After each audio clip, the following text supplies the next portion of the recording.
Welcome. We're trying to close out in an orderly fashion Paul's great letter to the Romans. Easily the most significant theological document outside of the Gospels to actually influence 2,000 years of Christian history. And I think that's a fairly easy statement to say. We are going to start, but we're not going to hang out long, in Romans chapter 13. So everybody can find our way there.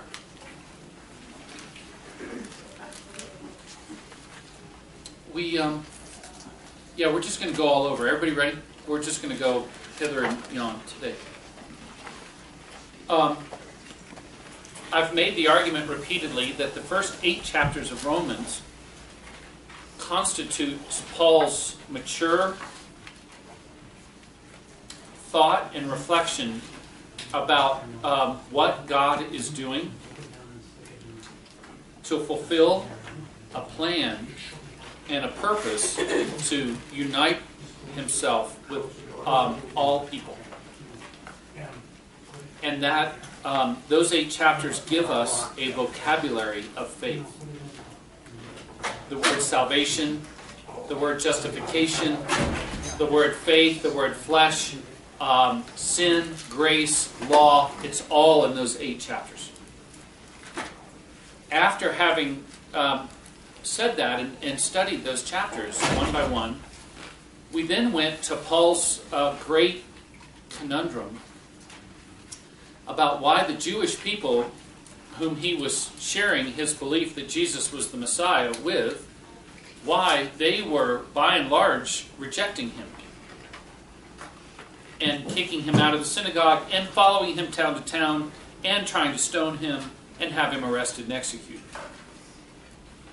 And much to his dismay, initially, the people that are listening to the message and are receiving the gospel and are being baptized and exercising spiritual gifts and amazing signs of God's power are the Gentiles, the people that would least understand anything in the first place.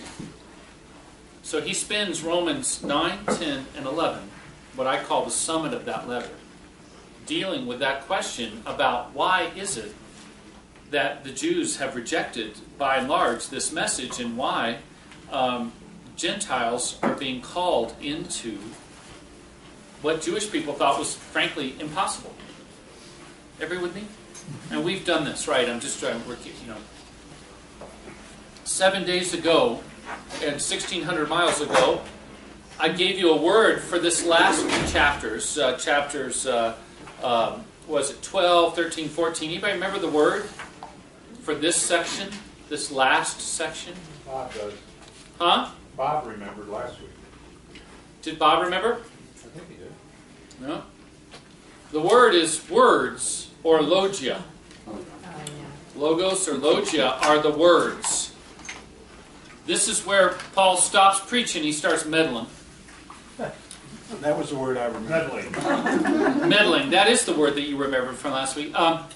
This is where, and he's going to give the Romans everything he's given everybody else. He's going to give the Romans the benefit of his mature reflection on how to live and implement everything he's been preaching about. So it's not just he gives you the message, he gives you direction and wisdom about how to receive that gift of God's love and grace and salvation and implement it in life. Does that make sense? He's done this in every other letter, so he's going to do it with Romans 2. Now I have to say, chapter 12 is the feel-good chapter. I said you could highlight every verse without interruption, and you'd hit a memory verse every verse. It feels good in a sense because it harmonizes with every other Christian statement that we have, and frankly, outside the Bible too. There's a lot of teaching that resonates with chapter 12. If I'm doing interfaith work, I would go to chapter 12 because chapter 12 is a really easy way. It talks a lot about living with our neighbor. Jesus says, love your neighbor. And if you ask how, chapter 12 is going to answer that question. Now, Paul's got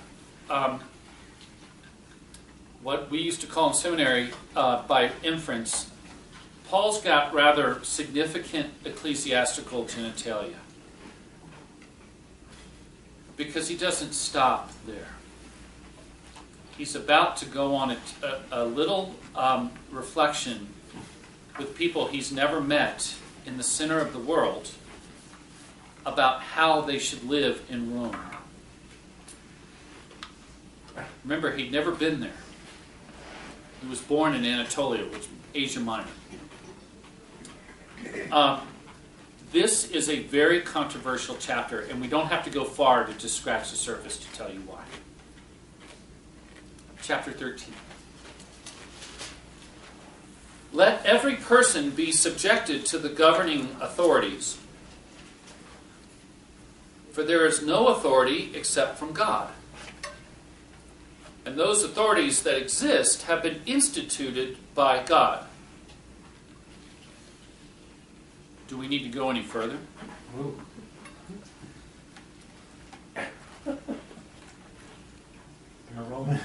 Really? Caesar's God. We could just stop right there. But let's keep going so you get a flavor before we flip around. Therefore, whoever resists authority resists what God has appointed. And those who resist will incur judgment. For rulers are no terror to good conduct, but only to bad. Do you wish to not fear the authority? Then do what is good and receive approval, for it is God's servant for your well-being. If you do wrongly, you should be afraid, for authority does not bear the sword in vain. It is the servant of God to execute wrath on the wrongdoer. Anybody still here? Wow. I'm going to welcome you into a very, very challenging area of biblical studies. And we're going to let the Bible talk to us today, not just here. First of all, why would Paul be writing this in the middle of the first century? The tension between the Jews and the Romans at this point was very, very intense. It was growing intense, but not yet physical. Until maybe, 35 years later? 20. 20. Ish.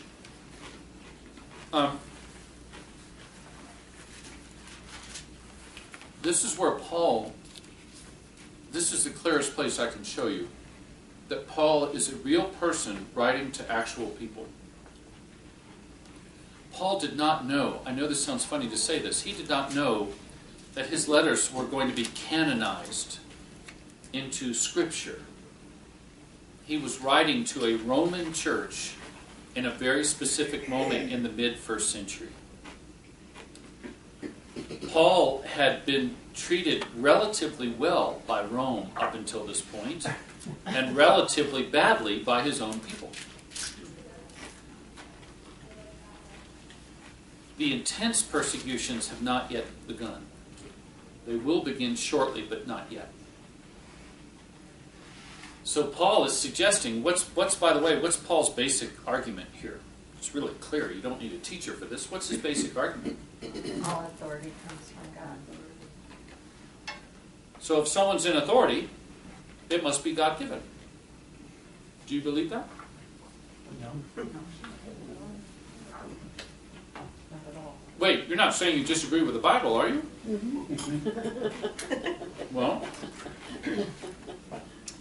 Well, this is really interesting. How does a Christian relate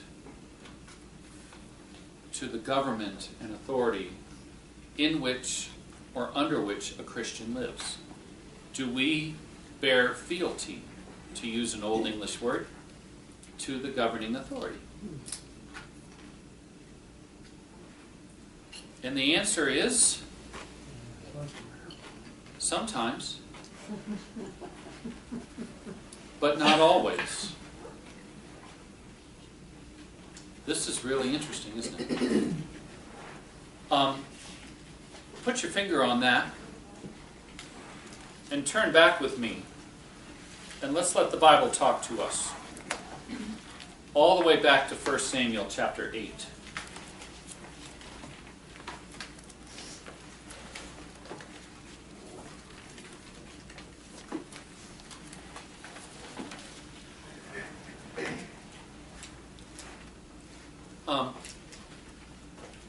Would someone read 1 Samuel, it's in the Old Testament, chapter 8, verses 4 through 9. 1 Samuel chapter 8, verses 4 through 9.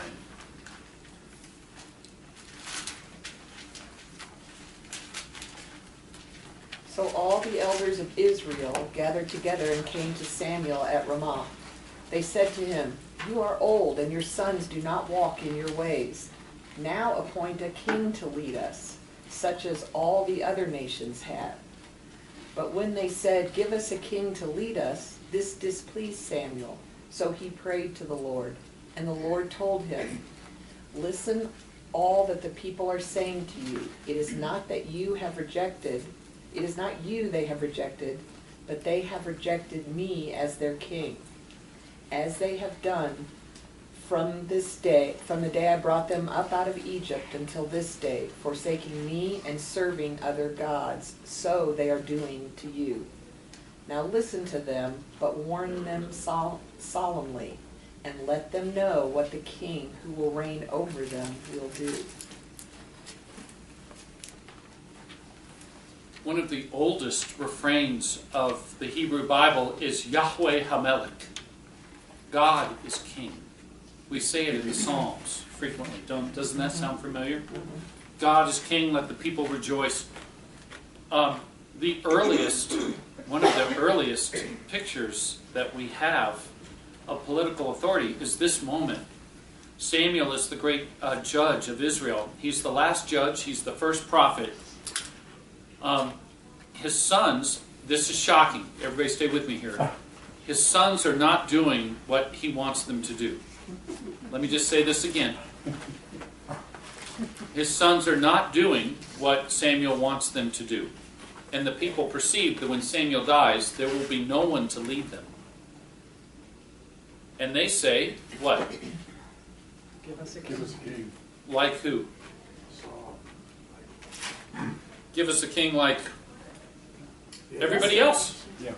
All these other nations have kings. Where's our king? And God says to Samuel, they're not rejecting you, they're rejecting me. It's a very intimate, personal statement. So Samuel, verse 10, reported all the words of the Lord to the people who were asking him for a king. It's a great narrative. Samuel said, "These will be the ways of the king who will reign over you. He's going to take your sons and appoint them to his chariots to be his horsemen and to run in front of his chariots. He will appoint for himself commanders of thousands and 50s, and some will plow his ground and reap his harvest, and some make the equipment and the things that they need to make war. Now he's going to take your daughters to be performers and perfumers, and cooks and bakers. He's going to take the best of your fields and your vineyards and your olive orchards. He's going to give them to the group around him. He's going to take at least 1/10 of your grain and of your vineyards. He'll give it to his officers. He's going to take your male and female slaves, the best of your cattle and donkeys. He's going to put them to his work, not to your work." What's he talking about? Taxes. Taxes. And how a nation supports the infrastructure of a bureaucracy. Right? Now, I know this is hypothetical. No one has any opinion about this today. He will take 1/10 of your flocks, and you shall be the king's what? Hey, that's a loaded word, isn't it, in Hebrew tradition? The last time we were slaves, where were we? In Egypt, under Pharaoh. And in that day, and Samuel here is echoing just clearly Jewish, Hebrew tradition. You will cry out because of your king, whom you have chosen for yourselves, but the Lord will not answer you in that day. Now, the people love Samuel. He saved them repeatedly. He's wise and respected.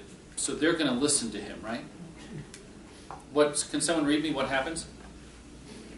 But people refused to listen to Samuel. Oh, that part, yeah. And what did they say? No, they said, we want a king over us, then we will be like all the other nations, with a king to lead us and to go out before us and fight our battles. Oh, wait, what's a king going to do?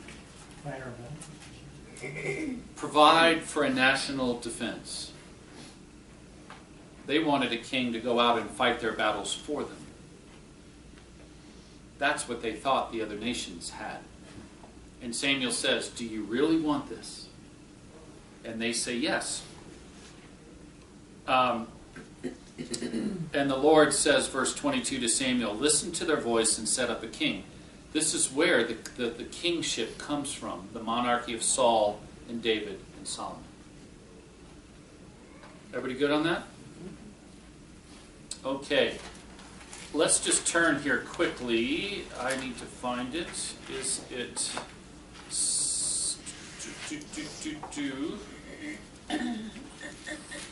Let's see. 1 Kings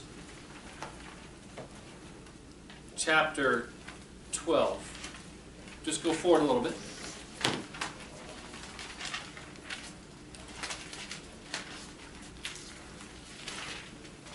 We've looked at this in different classes. Have we looked at this in here? I don't think we have. 1 Kings chapter 12. The grandson of David, the son of Solomon, Rehoboam, goes to Shechem, just a little bit north of Jerusalem.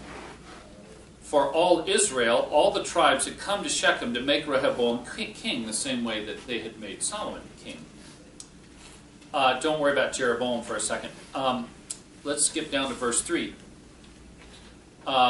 They sent and called him. So Jeroboam, this is a kind of a charismatic leader of the people.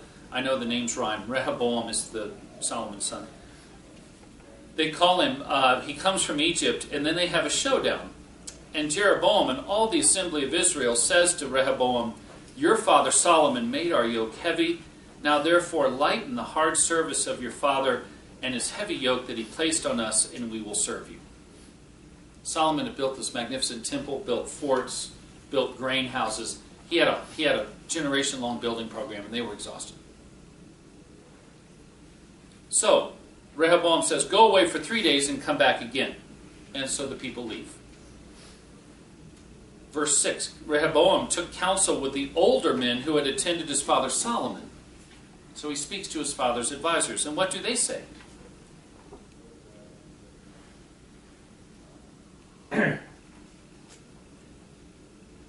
What's the advice of Solomon's advisors? If you lighten up, you will command loyalty from the people.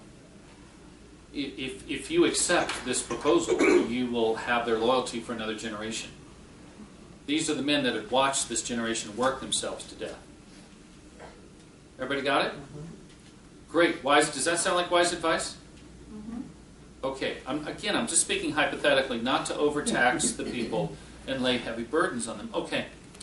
But Rehoboam's a young man. And verse 8, what does he do? Of course. Rejected the advice. Who does Rehoboam go to? His own generation. He goes to his own generation. And what do they know? Nothing. They're young men. Sorry, Judy. They're stupid. They know absolutely nothing. They fought no battles. They've achieved nothing. So he goes to his group. Now, what do you think? You don't have to read the text. What do you think his group's going to say? Lighten the yoke. What, Jim? It says lighten the yoke. No, he says, verse 9, to Rehoboam says to his group, his age, what do you advise me to answer this people who have said, lighten the yoke? Verse 10, the young men who had grown up with Rehoboam said to him, thus you shall say to this people who spoke to you, your father made our yoke heavy, and so forth. Thus you shall say to them, my little finger is thicker than my father's penis. Loins is just a polite word in Hebrew Mine to says substitute. body. Huh? Mine says body. It's not body, it's penis. Haven't you heard young men talk lately? This is what it actually says in the Hebrew. My little finger, doesn't this sound like a young man? My little finger is thicker than my dad's sexual member. Now, my father laid on you a heavy yoke. I'm going to add to your yoke. My father disciplined you with whips, but I will discipline you with what? Scorpions. Bring it on. We watched our father's generation get theirs, and now we're ready to get ours. Everybody with me? So Jeroboam, this charismatic leader, brings all the people back to Shechem on the third day, just as the king had said. And the king, verse 13, answered the people harshly. He disregarded the advice of those older, wiser counselors. And he says just what his buddies told him to say. My father made your yoke heavy, and I will add to your yoke. My father disciplined you with whips, but I will discipline you with scorpions. In verse 16, what do the tribes say to King Rehoboam? You can use the vernacular, although we're on a video. What does all Israel, verse 16, say, famously? They refuse to listen to him. What share do we have in David? We're not from David's tribe. We're Gad, or Naphtali, or Asher, or any of the other tribes. What are we doing working for you? What share have we in David? We have no inheritance in Jesse's son. To your own tents now, O Israel, and look now to your own house, O David. So Israel went away to their tents. The united monarchy lasted only 2 generations, through David and Solomon. There's a civil war. It's very short. And 10 tribes walked from Shechem that day, leaving only Judah and Levi, because the Levites had no land. They were connected to the temple in Jerusalem. So King Rehoboam reigned over the Israelites who were living in the towns of Judah. That's all he gets. He had 12 tribes before he started. Now, because of his own stupidity, he gets Judah and that land. And when King Rehoboam, verse 18, sent this poor man, Adoram, who was the taskmaster over the forced labor, when King Rehoboam sends out his representative to tell the people to work the way they had previously under Solomon, how is Adoram welcomed? Stones cast. And where does King Rehoboam go then? To escape to Jerusalem. He beats feet to Jerusalem. May I ask you, what does the Bible say? Do we obey the authority over us? Answer?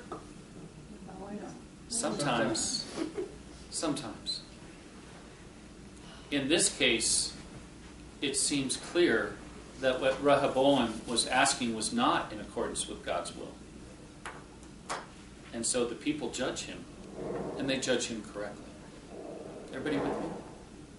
So there is authority, but the question is it God-given authority or not? Let's turn to the last book of the Bible. Someone help me find Babylon. It's not hard to find in the last book of the Bible.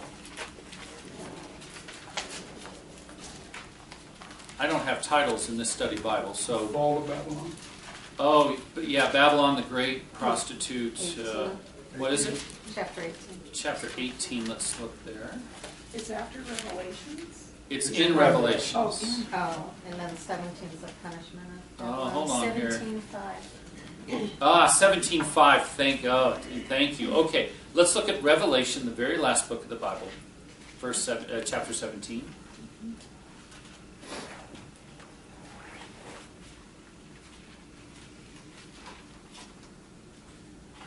This is a totally different book than Romans. It's called apocalyptic literature. It's literature under pressure. Does anybody have a pressure cooker? Yep. Jerusalem, at any point in her history, is like a geographical pressure cooker. And why do you cook things under pressure? Because they change through heat fast, right? It builds up inside. This book of Revelation comes from a time when the church is on the verge of extinction. It's being executed in the last third of that first century, really horribly poorly. Show me Rome in here. You're going to meet her in just a moment. Then one of the 7 angels who had come with 7 bowls came and said to me, I will show you the judgment of the great whore who was seated on many waters, with whom the kings of the earth have committed fornication, and with the wine of whose fornication, gross, the inhabitants of the earth have become drunk. So he carried me away in the Spirit into a wilderness, and I saw a woman sitting on a scarlet beast, full of blasphemous names. By the way, apocalyptic literature, you can't get too many images. If this is a theater play, there's stuff being dragged, there's stuff falling from the ceiling, there's stuff popping up from underneath. It's like a phantasm. Everybody with me? Okay? It's like a phantasm of images and sound and light and smell. And that's apocalyptic literature. It's literature under pressure. And everything symbolizes something else. I saw a woman sitting on a scarlet beast, full of blasphemous names, 7 heads and 10 horns. The woman was clothed in purple and scarlet. Oh, there's a big sign. Adorned with gold and jewels and pearls, holding in her hand a golden cup full of abominations and the impurities of her own fornication. Gross. And on her forehead was written a name, a mystery, Babylon the Great, mother of whores and of earth's abomination. And I saw that the woman was drunk with the blood of the saints and the blood of the witnesses of Jesus. For extra Bible bonus points, here in Romans chapter 13, can anybody tell me what the writer of Revelation was meaning to point towards when he used an ancient country called Babylon as a symbol in this apocalyptic chapter? He's trying to reference by inference and symbol another nation. And of course, what is it? Rome. It's Rome. When you've been already exiled, what you do not want to do is raise the ire of the people that have exiled you by naming the country that is basically trying to exterminate the church. So when you see Babylon in Revelation, the country of Babylon had ceased to exist 5 centuries before this. The symbol of this woman with 7, what? 7 heads. 10 horns. How many hills in Rome? 7. Right. How many legions that Rome put up? 10. I mean, it's a scarlet robe. The emperor was dressed just like this woman. Everybody get me? How's it going for the church in the last third of the first century? Pretty good? No. This is the picture. Do you hear the rage and the pain that's being conveyed by this image? Everybody got that? This is someone that has been persecuted and their friends are being executed by this authority. This is less than maybe 20 years after Paul wrote Romans chapter 13. Things have changed drastically. Do we obey the authority set over us all the time as Christians? Answer? Sometimes. Not here. Not in this moment. Not at all. Yes? Paul was a Roman citizen, right? Yes, he was. And how is that he's a Roman citizen and never been to The same way that there are citizens of other countries that, Roman citizenship was global. They were the first kind of global power. That's not true. They were the broadest global power at that time in the world. You could purchase Roman citizenship, or it could be given to you as a gift. It was given to Paul's father as a gift, so Paul was born a Roman citizen outside of Rome. I believe, is this right? If you work in the consular or ambassadorial community, if two Americans are on foreign soil and they have a child, that child is an American. I believe. Right, Right? Yeah. The same here. And Paul had just, in all of his travels, spent his time on the eastern part of the Roman Empire. He never, think about how dangerous it was to travel at all. The fact that he travels the way he does is miraculous.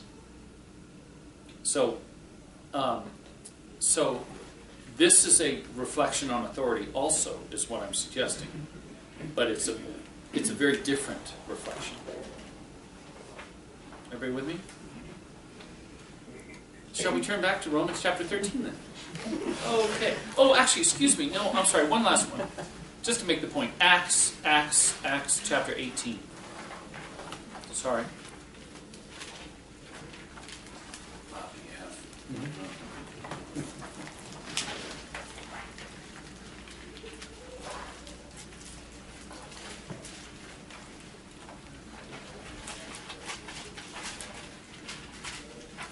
Acts chapter 18, excuse me.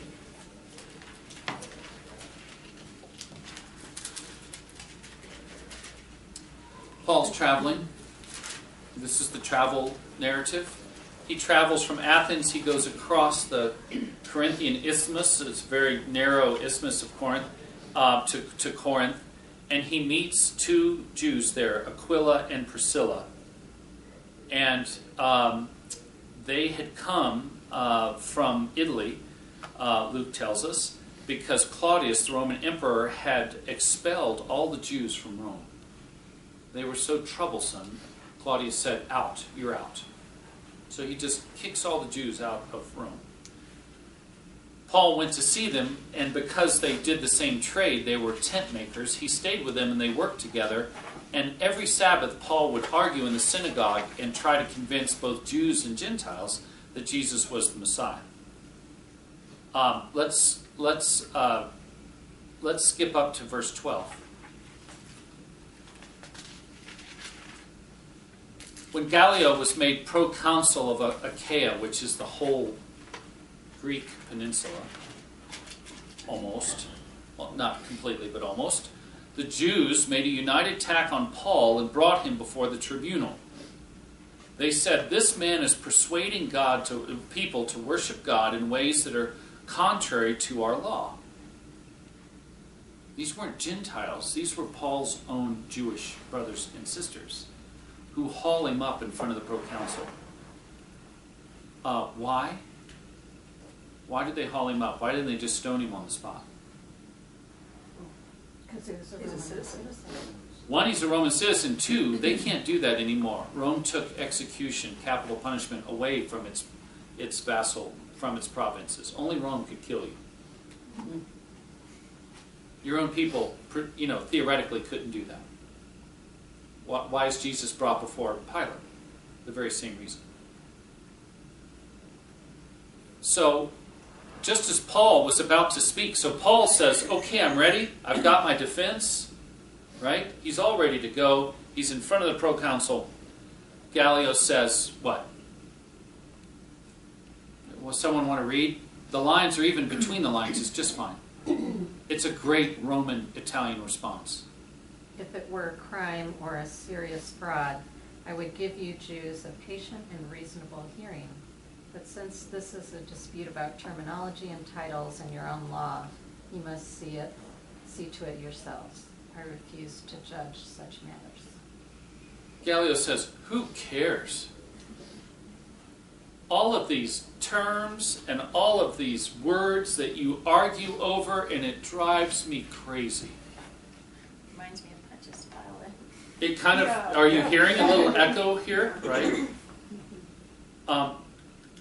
Do you see the Roman principle about how they governed you?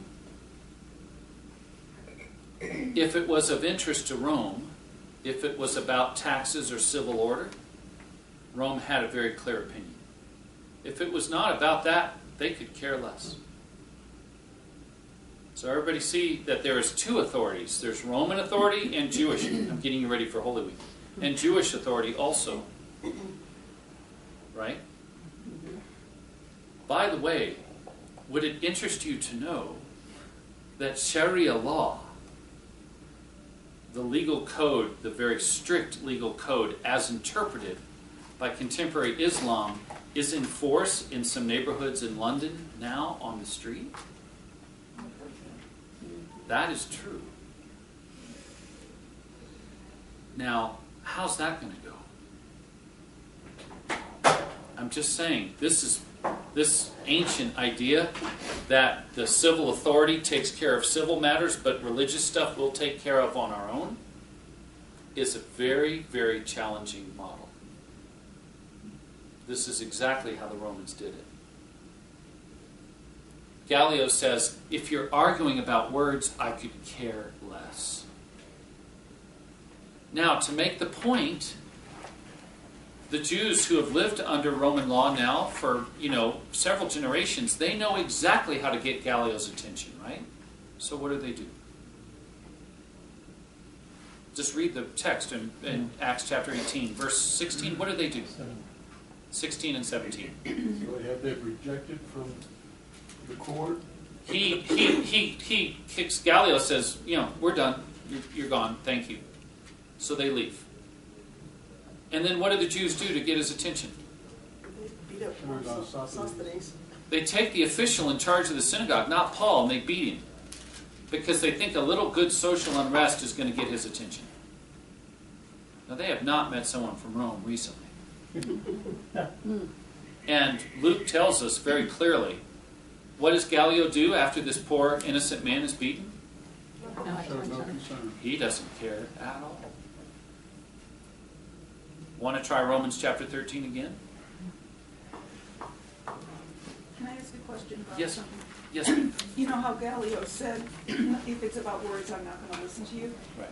But it's more than about words. It's about people worshiping contrary to Jewish law. I mean, is it more that... Yes, that's right. Jewish law. Is it more that he doesn't want to get involved with that, or... He could. It's What about a the nightmare! religion thing. What a nightmare! That Claudius had kicked all the Jews out of Rome, so Claudius couldn't even hear the conversation. It's a religious thing, and to the Romans, what a quagmire!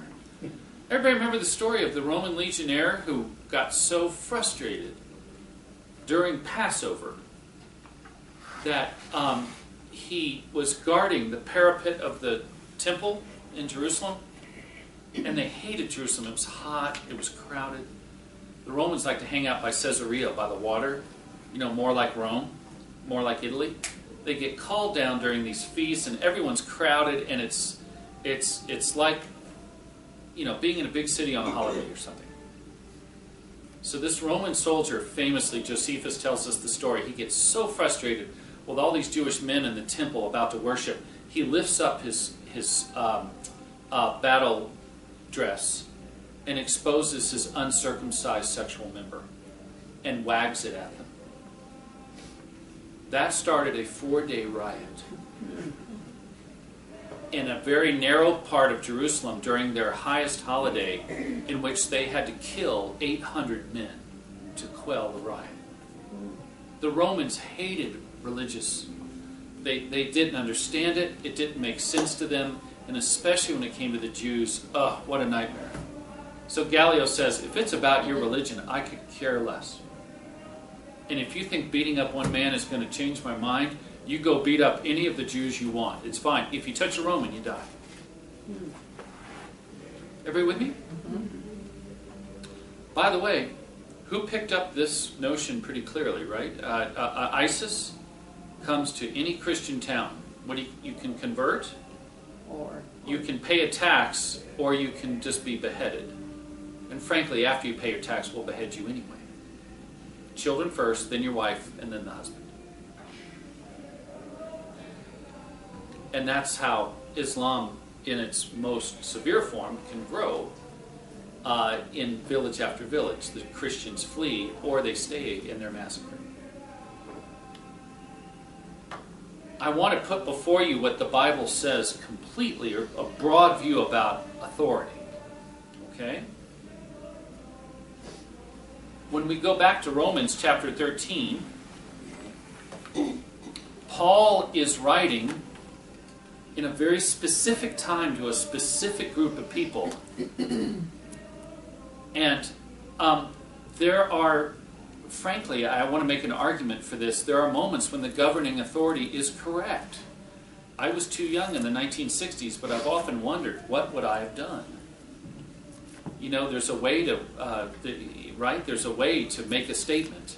Burning something down may not be the best way to make a statement. Every once in a while, yes. Often, probably not.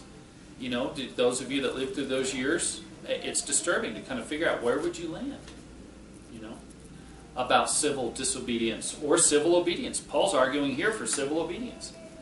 I want to just put him into a very clear frame. And let's get down a little bit. Verse 6 of Romans chapter 13. For the same reason you also pay taxes. For the authorities are God's servants, busy with this very thing. Pay to all what is due to them. Taxes to whom taxes are due. Does this sound familiar? Revenue to whom revenue is due. Your spouse. Respect to whom respect is due. Honor to whom honor is due. Who does that sound like? Jesus. Jesus. Everybody want to hear how Jesus said this in a much simpler way?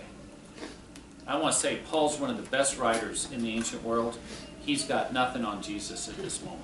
Render to Caesar the things that are Caesar's, and to God the things that are God. Isn't that what Jesus said? That's what I'm saying. Yes. Where is it, Bob? That's in Matthew 22:21. The Sadducees bring him a coin, right? And they try and trap Jesus. Because this is exactly, you see how bedeviling an argument this is? And Jesus just, it's one of his best sermons in 2 lines. Give to Caesar the things that Caesar deserves, but give to God the things that God deserves. Do you need a translator for that? Isn't that amazing? Jesus sets in one statement the proper authority. We're going to read, we don't have time to do it. In John's Gospel on Good Friday, Pilate says to Jesus, "So you are a king."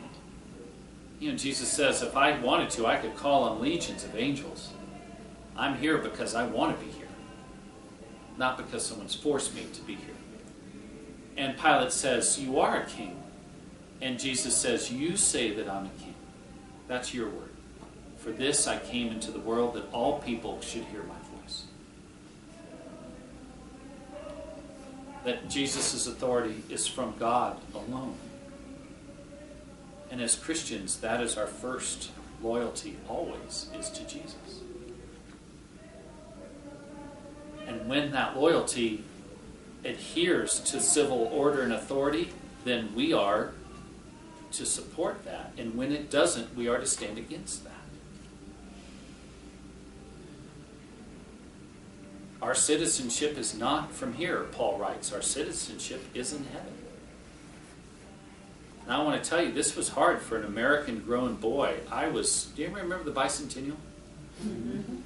Yeah, I was a young man, and it imprinted itself so strongly. It's so patriotic. You go to Disney World. You're from Florida. You go to Disney World. You go into Frontierland, Hall of Presidents, right? Yeah. Everything is about, you know. And it was the very first time I thought, my gosh, did President Nixon do something wrong? I was about 9. You know, try that one as a parent. You parents, remember that? Did he actually do something?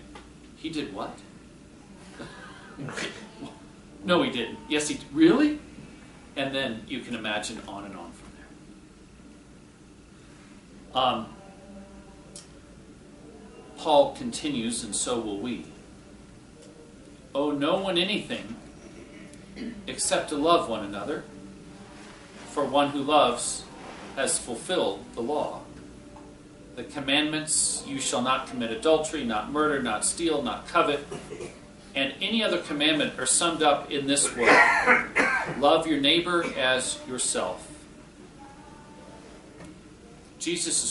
Paul is quoting, oh boy, I blew that one, didn't I? Paul is quoting Torah, but Paul is quoting right here is clearly, who's he quoting?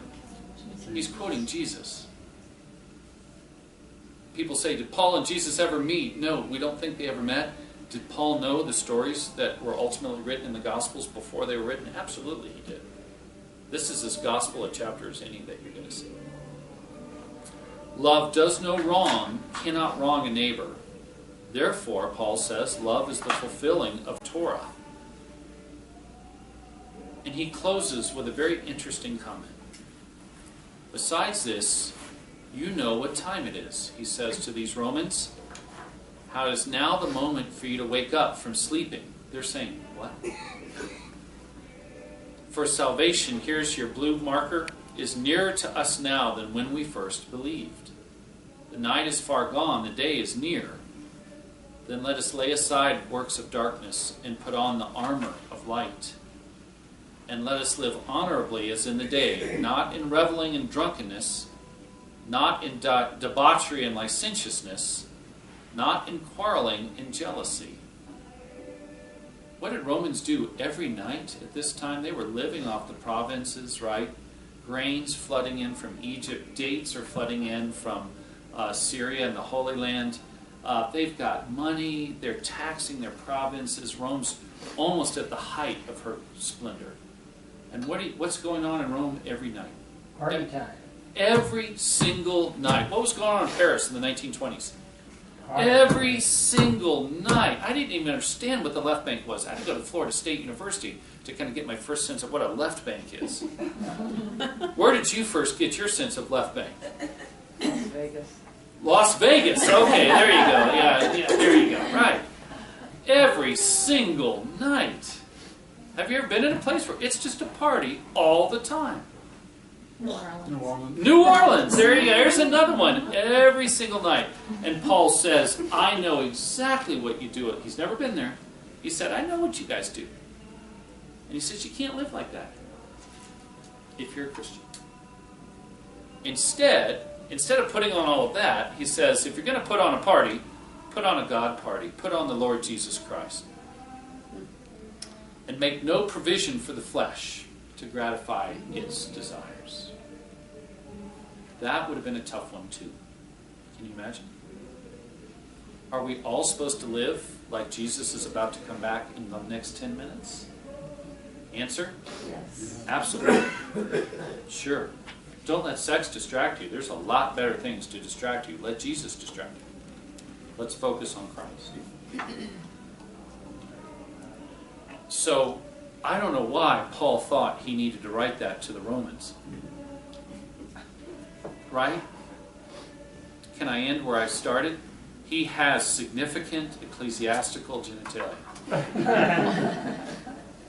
He felt it was very important to convey this message to them, and he quotes Jesus doing it.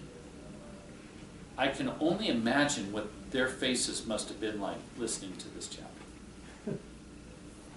It must have been really interesting.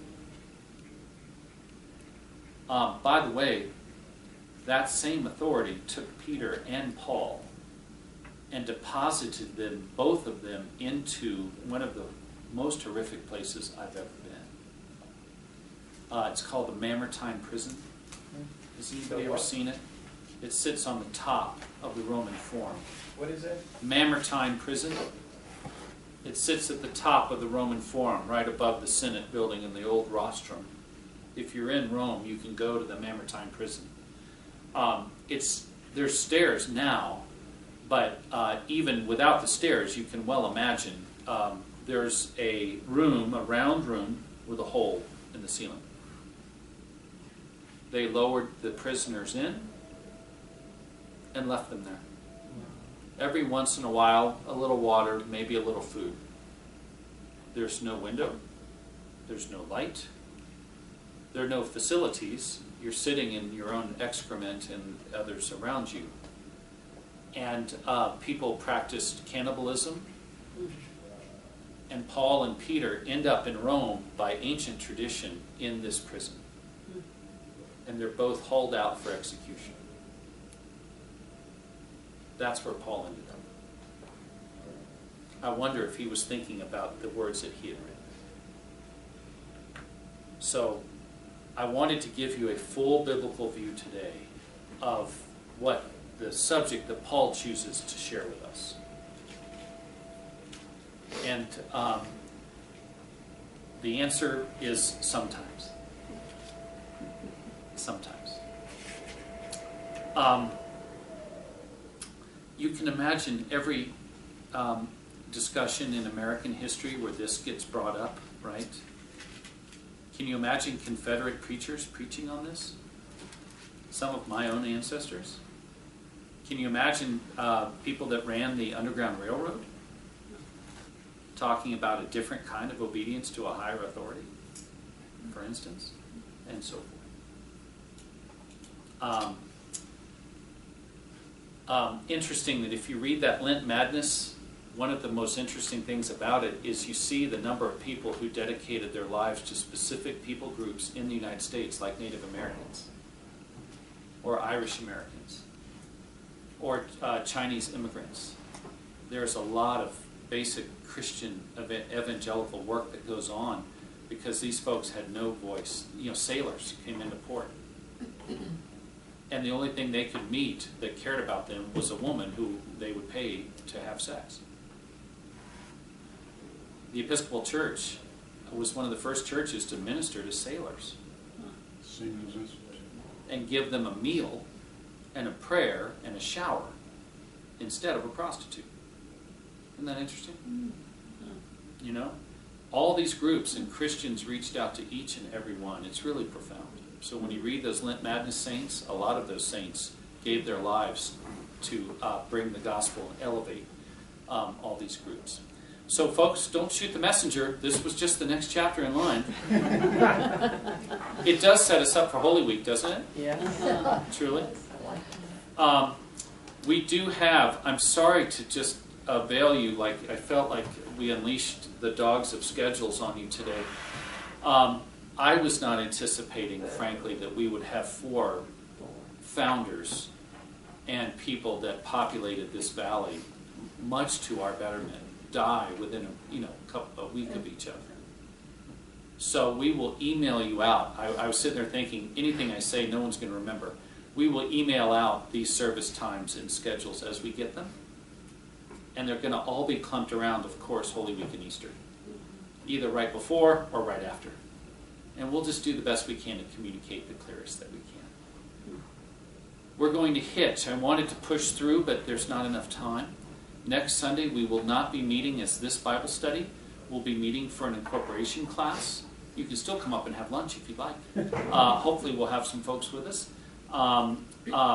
We will not meet with Easter, and we'll meet 3 weeks from today.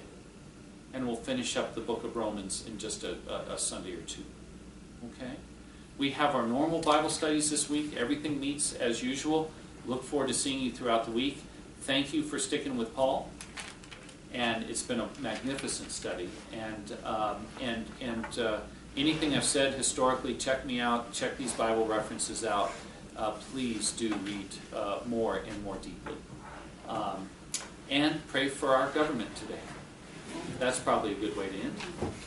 And those in authority. We do it every time we meet for worship. Have a good day, everybody. Thank you.